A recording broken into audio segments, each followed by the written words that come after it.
Welcome. It's your boy Mercy, and this is Pour Your Own Problems podcast.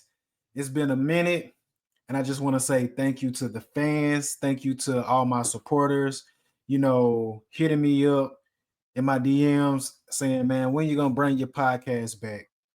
And one thing that I have learned throughout this whole process is just do it. I don't have all the equipment. Sometimes I don't even really have all the time, but I do know people support me no matter if it's 100, no matter if it's five, no matter if it's just one. I need to cater to my audience. And so I'm sorry I've been gone for a while. I've been living life, and I'm back. I'm back, and hopefully I can keep this ball rolling with your support. Just know my sippers, my sipettes, I'm here to stay, and I'm basically gonna be giving my point of view on whether it's current events, hot topics. Maybe if I even see something on social media that got things stirred, social media stirred up. I want to be able to relay my real thoughts and my analysis on what I what I see, what I believe, and so forth and so on. And so, welcome to Pour Your Own Problems podcast. I am your host, Mercy. Now, sippers, sippets, if you want to know what I got in my cup right now, take a sip. Let's start the show.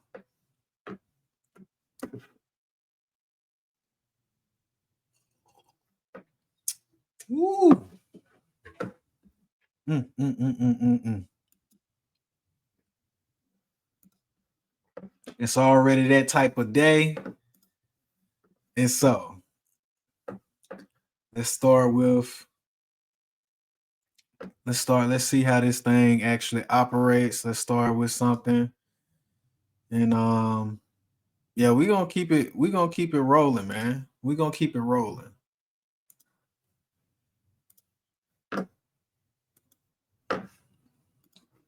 And so sippers, sippers, this is exactly what I'm sipping on right now.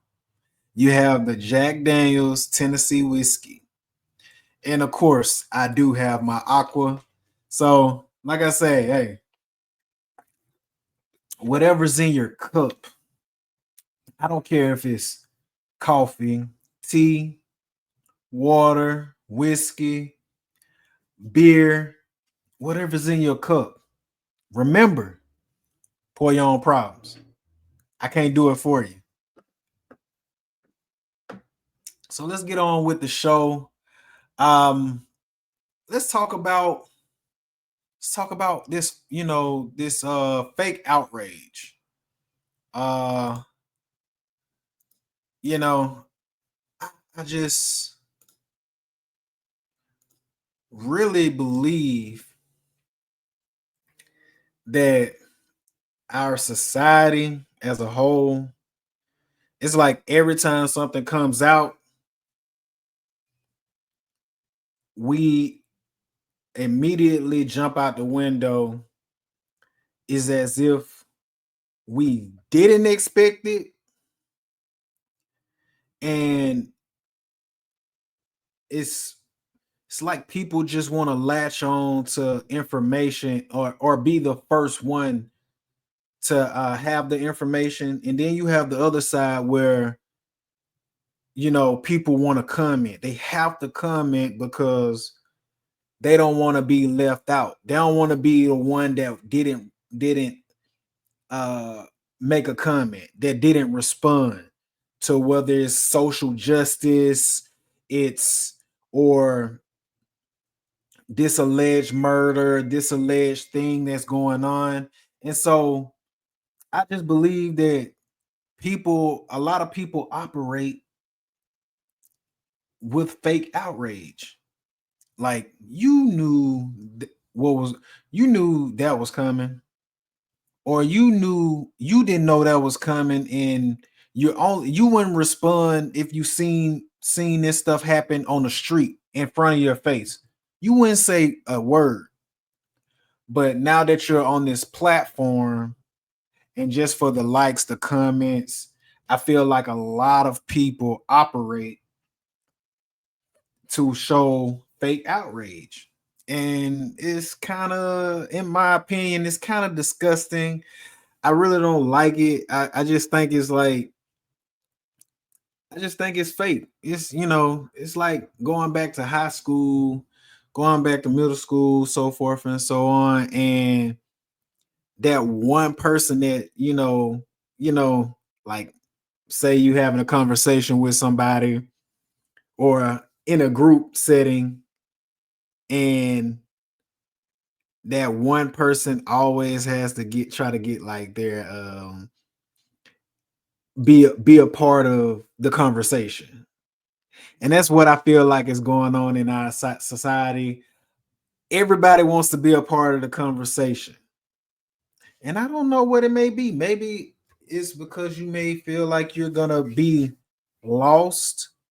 I mean, not even lost. I'd say left behind. I don't know. But I just think our society, the way it's headed, and it's all about fake outrage at this point. I just think we got to do better. Like, everything doesn't deserve a comment. Everything doesn't deserve a hot take.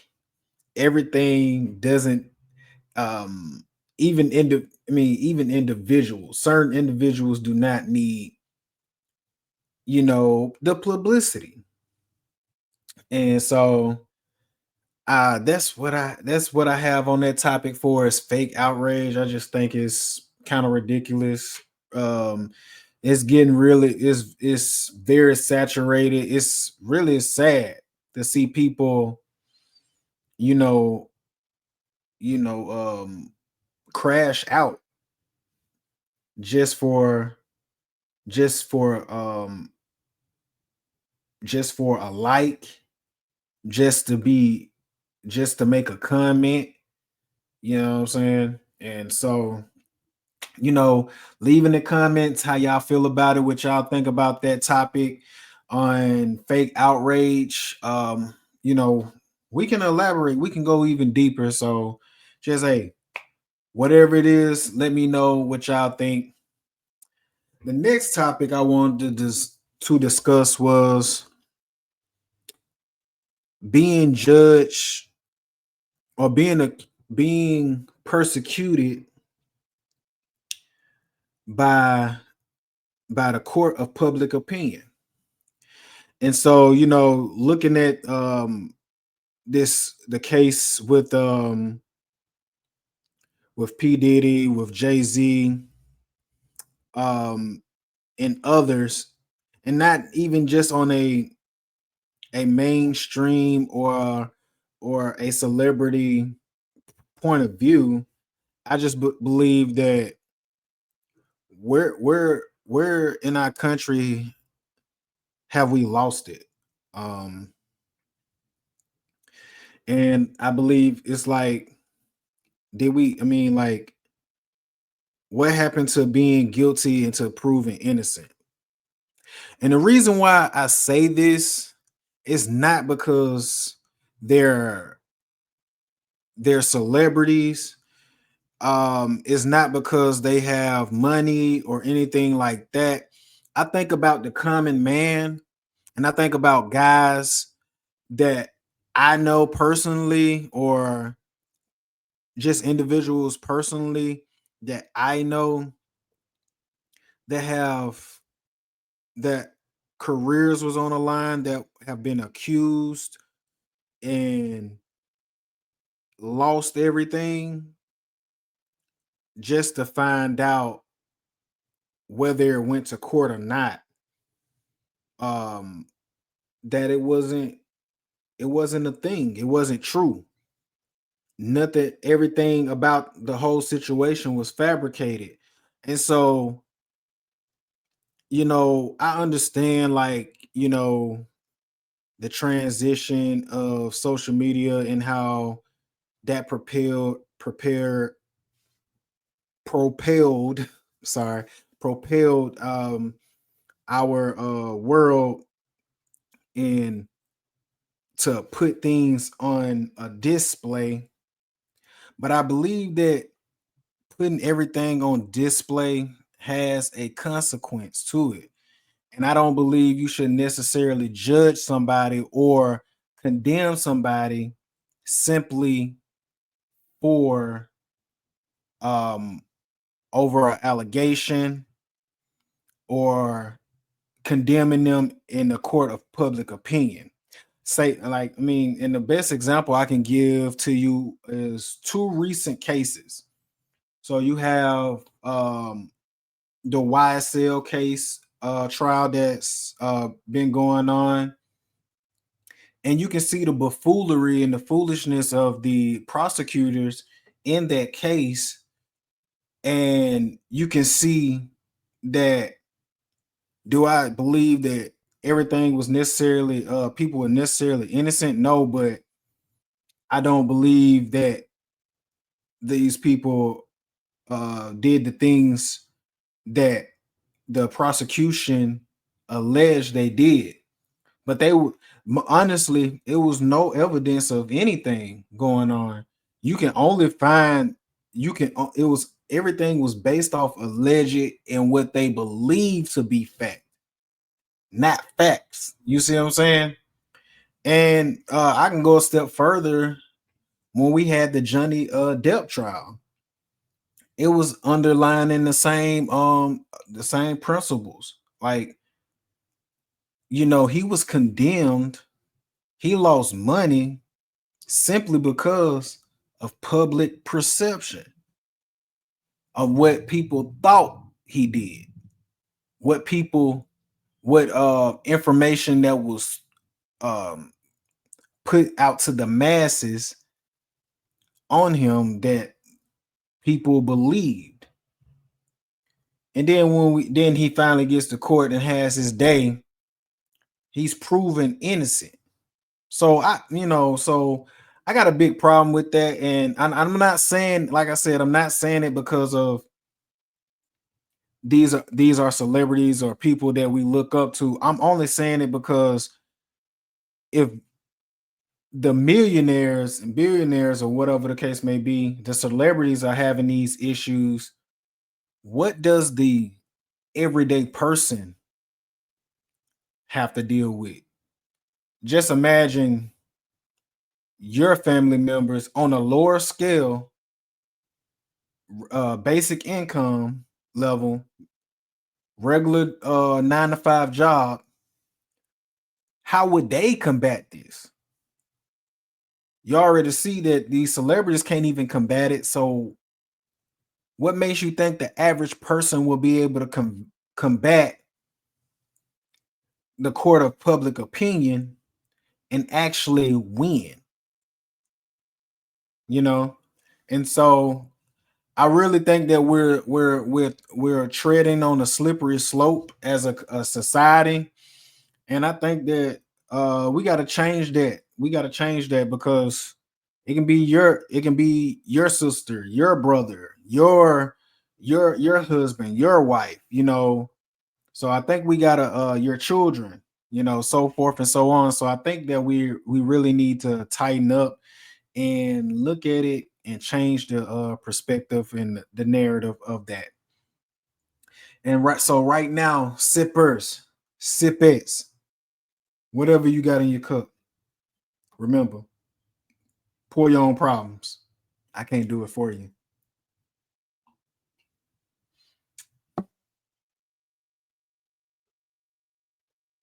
And so now we're gonna get off into this video that I recently seen, and it was like, you know, I think like it was a good it's off a tick. Permanently. I'm She sorry. said, "Dad, it's on TikTok right here, and so it's the father that's dealing with, his daughter wanting to go live with her mother. And so we're gonna react to it. I got a couple tidbits that I think were positive. Though I do think he kind of went overboard at the end, but I get his sentiment. I get what he was trying to teach, even if he actually did that. But overall, I believe that I believe this is parenting. This is what our children need. This is and man, let me start the video, but I get y'all take on it. Y'all tell me what y'all think.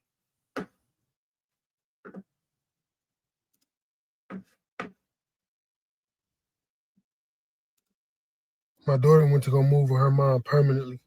She said, "Dad, I love you, but I want to go live with my mom." I'm like, "Baby, what's wrong?" She said, "Nothing.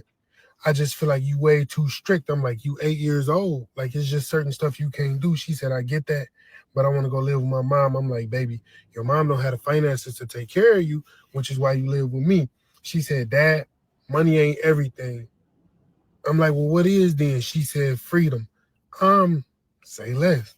I let her go live with her mama. A week later, she called me. She said, "Dad, I'm hungry. Can you send me something to eat or bring me some food?" I said, "No. Have your mama do it." She said, "My mom said she don't have money to buy groceries or food." I'm like, "Oh, you mean to tell me you can't buy groceries with your freedom?" She said, "No." I said, "Well, I guess money is kind of important, ain't it?" She said, "Daddy, I understand now." I said, "No, you don't." So I FaceTimed her and propped the phone up at the dinner table and let her watch me and her siblings enjoy dinner while she sat there hungry. My And that was the basic. That was basically it in a nutshell. Like, like think about it. Like I said, the ending part is kind of a trip, but I do believe in a lot of what he was saying. And the key interesting thing to me personally was what his daughter said, that you're too strict. And I was like, kids live in a world where they don't understand this one thing. And as a parent, what I have found out is children actually like rules. Children actually like discipline. They may not think they do or understand the concept of it. But I found as a parent, as a father, that children, in my opinion, they like discipline. They like structure. You know, so whether or not he's too strict is relative. I just think that kids actually like it. And so that's my take on that video. Don't really like I said, the last part was a little silly to me, but overall, I do think that our children do need some restrictions. And it's okay to have restrictions. You know, we go to work every day. We got restrictions. You know, we got restrictions, you know, driving a vehicle, you have restrictions. You're not supposed to, go drive through that stop sign. You know, you're not supposed to clock out until it's your time to clock out. I mean, those are restrictions, regardless of how you look at it. You know what I'm saying? And so I just believe that a lot of our kids really need to have those barriers, have those boundaries, I would say. And I believe more parents should work towards setting those boundaries and having those restrictions.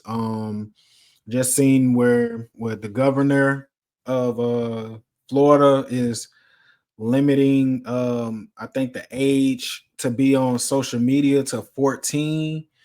Um, in other countries, society, they have to be a certain age to be on social media, or some of them don't even have any social media. So um, I would say to each his own, but I do think the world would be a better place, or will be, or parents will have a better control over their family dynamics, um, not limiting their kids with the expectation of um,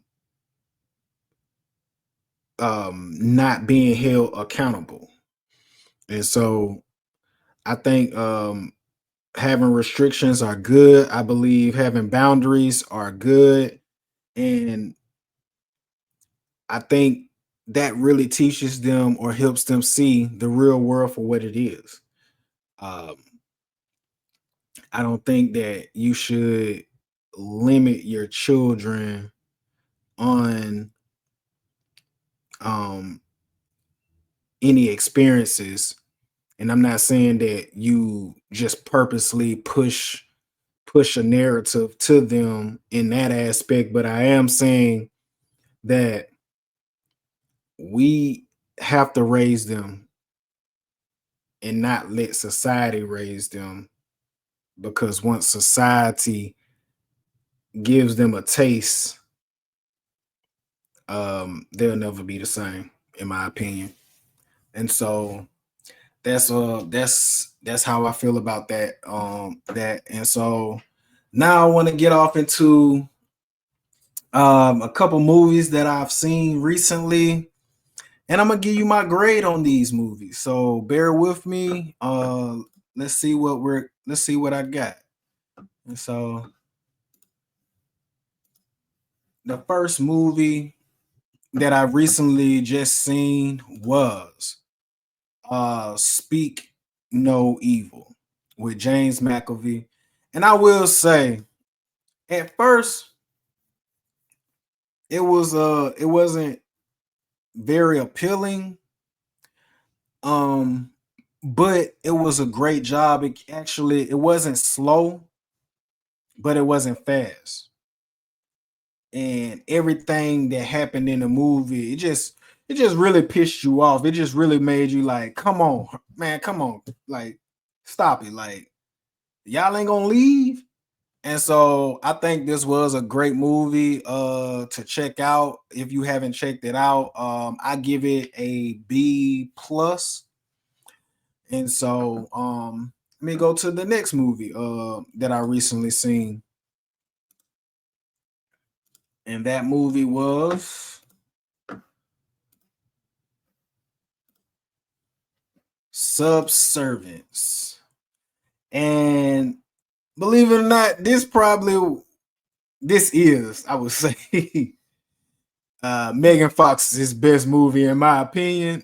She did a great job, and I don't know if I should say this, so I don't know if she did a great job because as a robot, as AI, I don't know if she did a good job as AI because she sucked at actually acting sometimes, and but as a acting as a AI robot, um, it was quite spot on. So I would give this actual movie, just from her from her acting and from everything that was going on. I mean, the movie, like, she made this movie, I would say. And I thought it was gonna suck. I thought it was gonna be terrible, but it was actually pretty decent. And so I would give this movie actually a B minus in my opinion. But it wasn't bad at all. And last but not least, the last movie that I recently just watched would be, let me pull this up for y'all guys.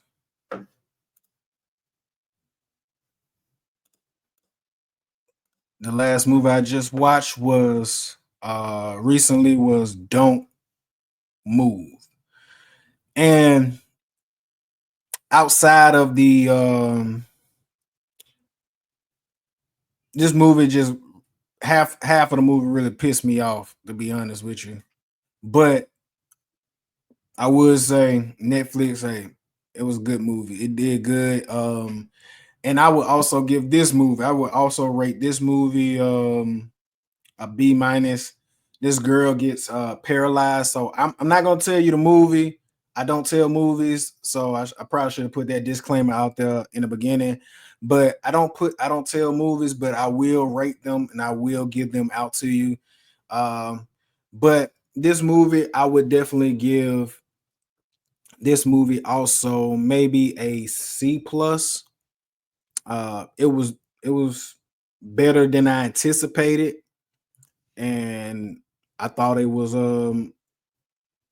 I thought it was something like something something realistic or refreshing that we don't often see in films. And so I would give this one a C plus. I think on a bigger scale, um maybe like known actors, I think this would probably be um a cool hit in the box office, but other than that, I give it a C plus. So do check it out. So check out those three films if you haven't already. And yeah, man, I just that's all that I have for you guys. So sippers, sip it, whatever you have in your cup. Hey, remember, pour your own problems because I cannot do it for you.